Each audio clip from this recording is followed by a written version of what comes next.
भारत की राजनीति में इस वक्त एक बहुत अहम सवाल है कि इंडिया गठबंधन के पास वो कौन सा फॉर्मूला है जो नरेंद्र मोदी का सामना करने के लिए तैयार किया जा सकता है। इस सवाल पर करेंगे विस्तार से चर्चा। नमस्कार, मैं हूं आपके साथ रवि मिश्रा और मेरे साथ है निधि। तो 5 राज्यों में विधानसभा चुनाव के बाद अब सभी दल 2024 की तैयारियों में जुट गए हैं। बीजेपी लगातार बैठक कर रही है, तो आज विपक्षी गठबंधन इंडिया का भी मंथन है। जी हां, ये चौथी बैठक होगी इंडिया गठबंधन की। कहा जा रहा है कि इस बैठक में 2024 की रणनीति के साथ साथ सीट शेयरिंग यानी सीट बंटवारे को लेकर भी चर्चा होगी। साथ ही गठबंधन के संयोजक के नाम पर भी चर्चा हो सकती है। बिल्कुल, और सवाल यह है कि कांग्रेस गठबंधन को एकजुट कैसे करेगी, क्योंकि बिहार में नीतीश को पीएम पद के उम्मीदवार बनाने की मांग उठने लगी है। बंगाल में ममता के अलग ही हित है, अलग आवाज है। जी हाँ, तो उत्तर प्रदेश में अखिलेश यादव कांग्रेस को ज्यादा सीट नहीं देना चाहते। दिल्ली और पंजाब में आम आदमी पार्टी और कांग्रेस में सब कुछ ठीक नहीं है। उधर विपक्ष की चुनौती ये भी है कि संसद से विपक्षी दलों के 92 सांसद सस्पेंड भी हो चुके हैं। ऐसे में सवाल ये पैदा होता है कि मोदी के खिलाफ विपक्षी गठबंधन इंडिया क्या रणनीति बनाएगा, कौन सा फॉर्मूला होगा जीत का। इस अगले चुनावी जंग की तैयारी के लिए क्या फॉर्मूला बनेगा, इस पर करेंगे विस्तार से चर्चा। लेकिन देखिए, इस वक्त एक बड़े अपडेट का रुख करते हैं। और इस बीच एक और बड़ी खबर, दिल्ली में इंडिया की चौथी बैठक होने जा रही है, यानी इंडिया गठबंधन की बैठक में 27 दल शामिल हो रहे हैं। केजरीवाल, अखिलेश यादव, ममता बनर्जी भी पहुंचेंगे। सीट शेयरिंग और संयोजक पर आज फैसला संभव है। कौन होगा इंडिया गठबंधन का संयोजक और सीट शेयरिंग फॉर्मूला क्या होगा, इस पूरे अलायंस का ये देखना दिलचस्प होगा।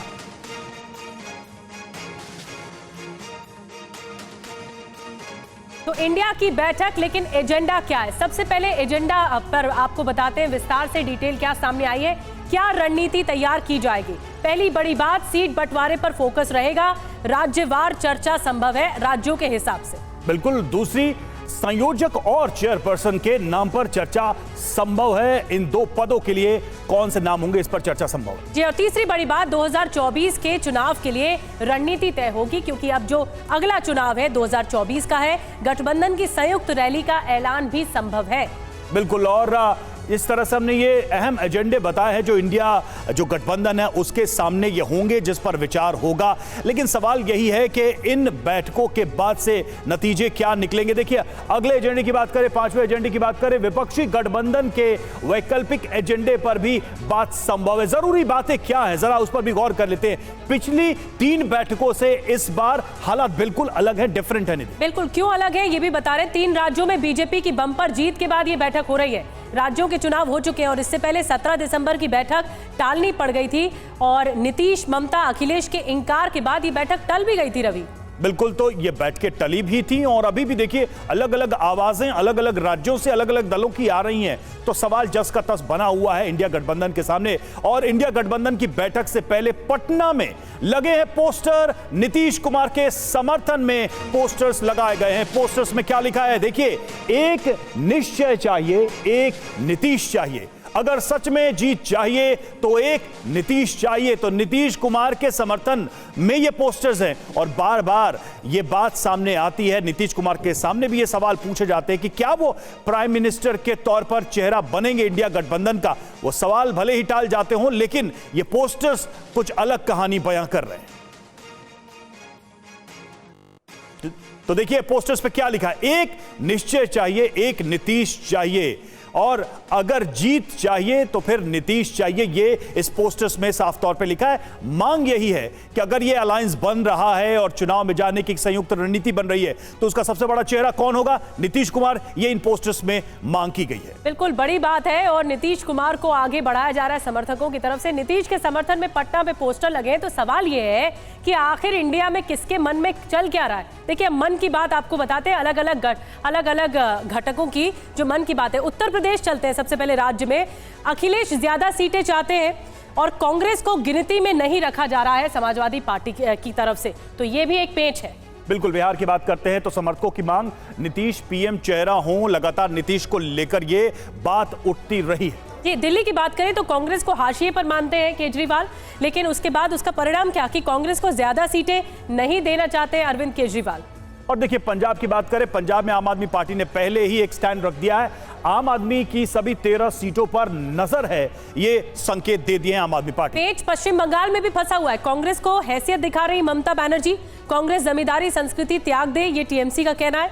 कांग्रेस टीएमसी में समझौता होना चुनौती है, लेकिन ममता बनर्जी का बयान भी आया रवि, जिसमें उन्होंने कहा कि बात बन सकती है। बिल्कुल, महाराष्ट्र की भी बात कर लेते हैं। उद्धव सीनियर पवार ज्यादा सीटें चाहते हैं। शिवसेना एनसीपी में टूट से कांग्रेस दबाव बढ़ा रही, ये महाराष्ट्र की स्थिति है। जी हां, पश्चिम बंगाल, पंजाब, सबके बारे में हमने आपको बताया कि कौन कौन से राज्यों में इस वक्त क्या पेच फंसा हुआ है, दिक्कत क्या आ सकती है, क्योंकि ये गतिरोध की वजह बन सकता है। हमारे साथ एक खास मेहमानों का पैनल इस वक्त जुड़ चुका है सुबह की सबसे बड़ी बहस के लिए। अवधेश कुमार जी हमारे साथ जुड़ रहे हैं वरिष्ठ पत्रकार के तौर पर। सिद्धार्थ यादव जी हमारे साथ जुड़ रहे हैं प्रवक्ता बीजेपी की ओर से। ऋतु चौधरी जी हमारे साथ जुड़ रही हैं कांग्रेस की ओर से प्रवक्ता। बादल देवनाथ राजनीतिक विश्लेषक के तौर पर हमारे साथ जुड़ रहे हैं। कपिल श्रीवास्तव जी हमारे साथ जुड़ रहे हैं प्रवक्ता हमारे साथ बीजेपी की ओर से, समाजवादी पार्टी की ओर से। और कांग्रेस मुख्यालय से इस वक्त दिल्ली से हमारे साथ जुड़ रहे हैं, हमारे साथ पीयूष जुड़ रहे हैं, साथ में पंकज झा जुड़ रहे हैं और हमारे साथ कुमार विक्रांत भी जुड़ रहे हैं। और दिल्ली में आज सरगर्मी बहुत तेज है। कुमार विक्रांत, सबसे पहले आप ही का रुख करेंगे, क्योंकि दिल्ली का मौसम तो सर्द है, लेकिन राजनीति जो गरमा रही है इंडिया अलायंस को लेकर वो सबसे बड़ी है। क्या कुछ खबरें निकलकर सामने आ रही है कि आज किन किन बात पर मोहर लग सकती है? जी देखिए, रिश्तों में जो बर्फ जम गई थी पिछले 3 महीनों में विधानसभा चुनाव के दौरान गठबंधन से मना कर दिया था कांग्रेस ने, कहा था कि लोकसभा चुनाव के लिए इंडिया गठबंधन है। उन रिश्तों में जमी बर्फ पिघल जाए, ये कांग्रेस की उम्मीद है। कांग्रेस की ओर से सूत्र बता रहे हैं कि वो लचीला रुख अपनाएंगे। लगातार सहयोगी दलों से संपर्क बैकडोर से किया जा रहा है। उद्धव ठाकरे, ममता बनर्जी जैसे नेता केजरीवाल से मिल रहे हैं। तो एक कोशिश है कि जो बिगड़ी राह थी उसको सही दिशा में लेकर आगे बढ़ा जाए। साथ साथ जो संसद में हुआ है, जिस तरीके से विपक्षी दल के सांसदों को निलंबित किया गया है, कांग्रेस को ये लगता है, तमाम विपक्षी दलों को लगता है कि ये एक फेविकॉल का काम कर सकता है, और अगर इसने फेविकॉल का काम नहीं किया तो फिर तो 2024 की लड़ाई बेमानी हो जाएगी। और जहां तक सीटों की बात है, सूत्रों का ये कहना है कि तमाम दल बैठेंगे और एक आम सहमति बनेगी कि आपस में एक समझौता किया जाए, और उसके बाद राज्यवार हर दल के 1-2 बड़े नेता आपस में बैठकर सीट बंटवारे पर बात करेंगे। अखिलेश यादव से कांग्रेस पार्टी के कुछ बड़े नेताओं ने, मेरे सूत्र बता रहे हैं, कल मुलाकात भी की है, उनसे चर्चा भी की है। कोशिश ये की जा रही है कि एक रणनीति बने। लेकिन जहां तक ममता बनर्जी की बात है, वो लेफ्ट पर निर्भर करता है, क्योंकि लेफ्ट और केरल में कांग्रेस और लेफ्ट आमने सामने लड़ना चाहते हैं, वो बीजेपी को जगह नहीं देना चाहते। कुछ वैसा ही पंजाब में कांग्रेस और केजरीवाल करना चाहते हैं। दिल्ली में 4-3 या 5-2 के फार्मूले पर सहमति बन सकती है। महाराष्ट्र में सहमति बनती दिख रही है। तो एक कोशिश की जा रही है। ठीक है, कोशिश की जा रही है कि एक कॉमन ग्राउंड तैयार किया जाए। अलग अलग पार्टियां जो जुट रही हैं, इंडिया गठबंधन के जो घटक हैं, उनके साथ एक कॉमन ग्राउंड तो बनाया जाए ताकि बीजेपी का सामना किया जा सके। मेहमानों के पास चलेंगे। सिद्धार्थ यादव, बीजेपी प्रवक्ता, हमारे साथ जुड़े हुए हैं। सिद्धार्थ जी, कॉमन ग्राउंड बनाने की कोशिश की जा रही है। हालांकि ये चुनौती इंडिया गठबंधन के सामने है, लेकिन अगर कोई फॉर्मूला बनता है तो बीजेपी क्या इसे एक चैलेंज के तौर पर देख रही है? अकेले कांग्रेस से लड़ना और सारी पार्टियों के साथ एक साथ चुनाव में उतरना, दोनों स्थितियों में बीजेपी का क्या नजरिया है, क्या सोचना है?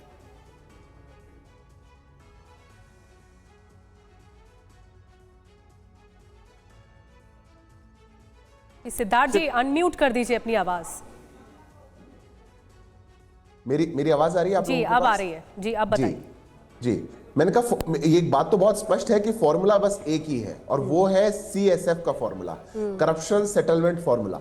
ये जितनी पार्टियां एक साथ आ रही हैं और अपना गठबंधन बना रही हैं, इनका एक ही कॉमन ग्राउंड है कि कैसे हमने जो भ्रष्टाचार किया, आज भी जो लगातार हम स्टेट्स को ATM बना करके वहां भ्रष्टाचार करने लग रहे हैं, जो हम पर एक भ्रष्टाचार के विरोधी का काल मंडरा रहा है कि आज हमारे कुकर्म जनता के सामने भी जा रहे हैं, हम पकड़े जा रहे हैं, उससे हम कैसे बच सके। जो अननेचुरल अलायंस होते हैं, जैसा ये इंडिया अलायंस है, जहां पर ना विचारधारा का कोई मेल है, ना कैडर का कोई मेल है, ना जो नीचे व्यक्ति जो काम कर रहे हैं, ना वोटर जो है उनका कोई मेल है, उसको कितना भी प्रयास कर लिया जाए वो एक साथ नहीं आ सकता। और इसीलिए हमने देखा था बार बार एक नया एक थ्रेशोल्ड रखा जाता है कि इन विधानसभा चुनावों में हम साथ आ जाएंगे, कभी कहा जाता है इसके बाद हम। लेकिन एक जगह तो मेल दिखाई दे रहा है ना कि बीजेपी को हराना है। ये तो एक कॉमन ग्राउंड है ही सभी के सामने। नहीं, बीजेपी को हराना ग्राउंड नहीं है, जनता को बरगलाना ग्राउंड है। इतना ही है, एक कॉमन ग्राउंड यही है कि कैसे हम अपने अपने राज्य में जनता को बरगला लें। नहीं सिद्धार्थ जी, मकसद ये भी है इंडिया अलायंस का, क्योंकि नेता समय समय पर बोलते रहते हैं और उनका मकसद, लालू यादव ने कल कहा कि हमें सत्ता से बेदखल करना है और टारगेट नरेंद्र मोदी है। ऋतु चौधरी जी, आपके पास मैं आ रही हूँ, कांग्रेस की प्रवक्ता आप जुड़ी हुई हैं। चिदम्बरम ने हाल ही में बयान दिया कि कांग्रेस नेतृत्व को अपनी कमजोरी दूर करनी चाहिए और इस बैठक में बड़ा बदलाव यह है कि 3 राज्यों के चुनाव हो चुके हैं और आपका परफॉर्मेंस इतना अच्छा रहा नहीं, तो कैसे घेरने की रणनीति बनाई जाएगी बीजेपी सरकार को? देखिए, इसमें कोई दो राय नहीं है कि हमें हमारी जो भी कमियां हैं वो दूर करके और आगे बढ़ना चाहिए। दूसरी बात, परफॉर्मेंस की बात रही, तो मैं आपको बता दूं कि परफॉर्मेंस हमारा जो है अच्छा रहा है। इस बार हमारा जो है वोट परसेंटेज जो है वो बड़ा है। आपने भी जो है आंकड़े आपने देखे होंगे कि 10 लाख वोट जो है हमारा बीजेपी से ज्यादा है। वोट परसेंटेज हमारा बड़ा है, जबकि भाजपा का वोट परसेंटेज जो है वो घटा है। लेकिन मुझे लगता है आज आपकी बहस का विषय जो होना चाहिए था वो ये होना चाहिए था कि किस प्रकार से लोकतंत्र की हत्या की जा रही है लगातार। नहीं, मुद्दा ये नहीं है, मुद्दा ये कि आपके अंतर्विरोध आप कैसे दूर करेंगे जो घटक आपके हैं इंडिया अलायंस में। मैंने एक चीज जो देखी है, मीडिया में लगातार कांग्रेस गठबंधन को लेकर या इंडिया अलायंस को लेकर बहुत चिंता है, लेकिन मीडिया को ये बिल्कुल भी चिंता नहीं है कि लोकतंत्र को किस प्रकार से घसीटा जा रहा है। चिंता बिहार में दिख रही है, किस प्रकार से हत्या की जा रही है। 93 सांसद निलंबित हो जाते हैं लेकिन उस पर चर्चा नहीं होती है। देखिए सवाल यह है कि जब विपक्ष की रणनीति पर चर्चा हो रही है मीडिया में, इसका मतलब यह है कि हम वो स्पेस देखना चाहते हैं कि भाई आप किस तरह से एक मजबूत सशक्त विपक्ष के तौर पर उतरना चाह रहे हैं। इसमें आपको मीडिया में कहां कमी दिखाई दे रही है? और कपिल श्रीवास्तव जी, मैं उत्तर प्रदेश के संदर्भ में ही सवाल पूछना चाह रहा था आपसे कि उत्तर प्रदेश में क्या फॉर्मूला बन सकता है इंडिया गठबंधन को लेकर, क्योंकि हमने पहले भी देखे हैं कोशिशें समाजवादी पार्टी और कांग्रेस के बीच हुई है, हमने देखा है 2 लड़कों वाला एक फॉर्मूला, लेकिन वो चला नहीं। तो इस बार चलेगा, इसकी क्या गारंटी है? देखिए, एक चीज निश्चित है कि इतिहास से व्यक्ति सबक लेता है और भविष्य को सुधारता है। और अगर ऐसा ना होता तो चंद्रयान 3 की सफलता भी ना होती। ठीक उसी तरीके से एक गठबंधन से अगर आप फेल हो गए तो इसका मतलब नहीं है कि गठबंधन करना छोड़ दीजिए। क्या भारतीय जनता पार्टी जो है वो तो हमसे बड़े गठबंधन में, वो तो 38 दलों के साथ गठबंधन में 38 बैठकें लगा करके वो कहती है कि हम तो अकेले ही सबके पर भारी हैं। तो भारतीय जनता पार्टी के अपने ये कहना है, लेकिन हमारे साथ तो सारे बड़े दल हैं और इसमें कहीं दो राय नहीं है कि तो क्या कांग्रेस के साथ सीट बंटवारे को लेकर कोई पेचीदगी नहीं है कपिल जी उत्तर प्रदेश में? हमें नहीं लगता है कि उत्तर प्रदेश में कोई पेचीदगी आएगी, क्योंकि आपने देखा होगा कि कांग्रेस के साथ हम गठबंधन में 2017 का इलेक्शन विधानसभा के अंदर लड़े थे और हम लोगों ने जो प्रदर्शन रहा वो ठीक है, वो उतने अच्छा प्रदर्शन नहीं रहा, लेकिन बावजूद समाजवादी पार्टी को ज्यादा सीटें जाएंगी मतलब?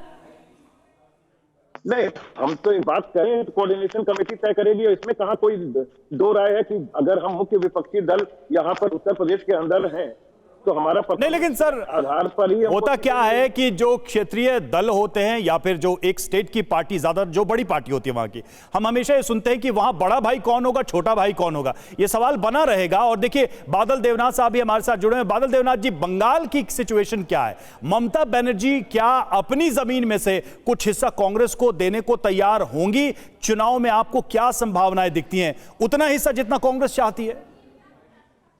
नहीं, ऐसा कुछ नहीं। दीदी तो पहले ही इंडिया अलायंस में बोल दिया, जिस राज्यों में जो सत्ता में है या जिसका पावर ज्यादा है उस देश में ऐसे ही अलायंस का बैठक हुआ था।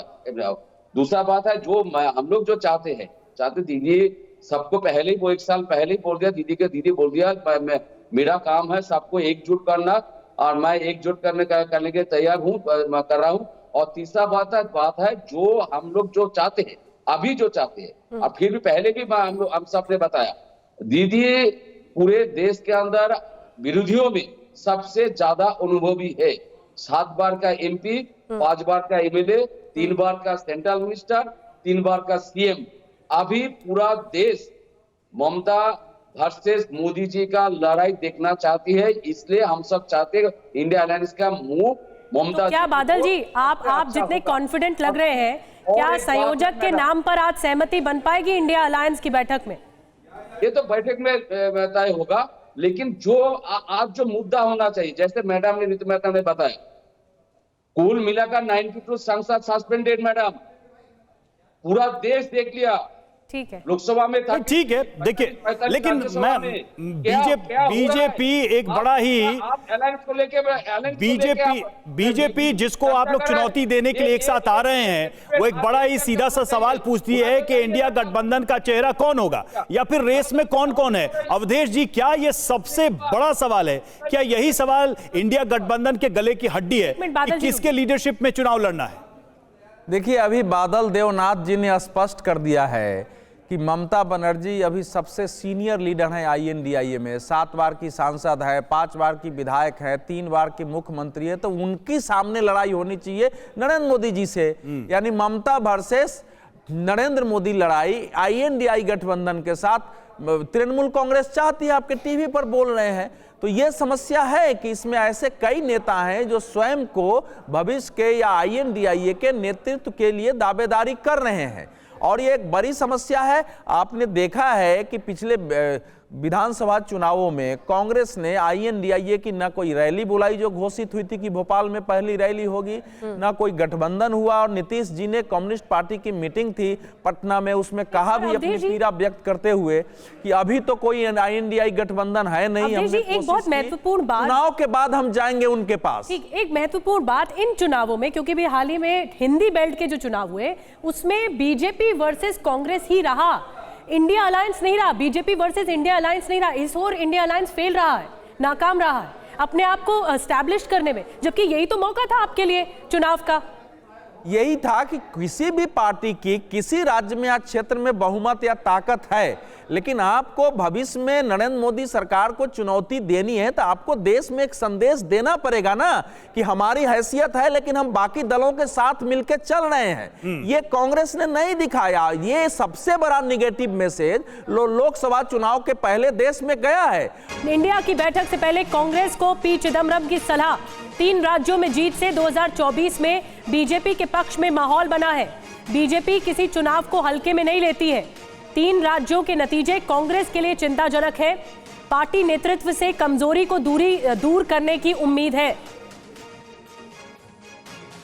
ऋतु जी, आप कैसे देखते हैं चिदम्बरम के बयान को, क्योंकि उनकी तरफ से ऐसा कहा गया है कि बीजेपी जो चुनाव लड़ती है वो ऐसा लड़ती है कि ये आखिरी चुनाव हो, और इसीलिए बीजेपी की छप्पर फाड़ जीत होती है। तो कैसे आप पाट पाएंगे अपनी चुनौतियों से इंडिया अलायंस की? देखिए, भाजपा एक चुनावी पार्टी है और केवल चुनावों में काम करने के लिए ही सरकार जो है इनकी काम करती है। इसके अलावा इनके मंत्री, सांसद, इनके प्रधानमंत्री चाहे जो भी हो, वो जो केवल चुनाव के जो है हिसाब से जो है उनकी रणनीति तय होती है, उनके काम होते हैं। जनता से इनका कोई लेना देना नहीं है।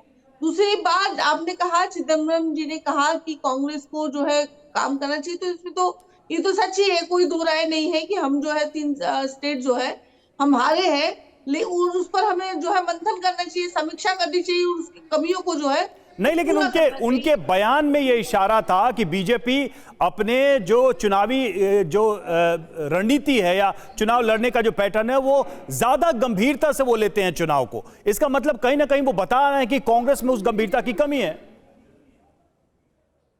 देखिए, कांग्रेस पार्टी जो है वो कर्म में विश्वास रखती है, जनता के काम में विश्वास रखती है, और आपने देखा भी है राजस्थान की नीतियों की आप अगर चर्चा कर ले तो ऐसी नीतियां अभी तक किसी राज्य में भाजपा नहीं दे पाई।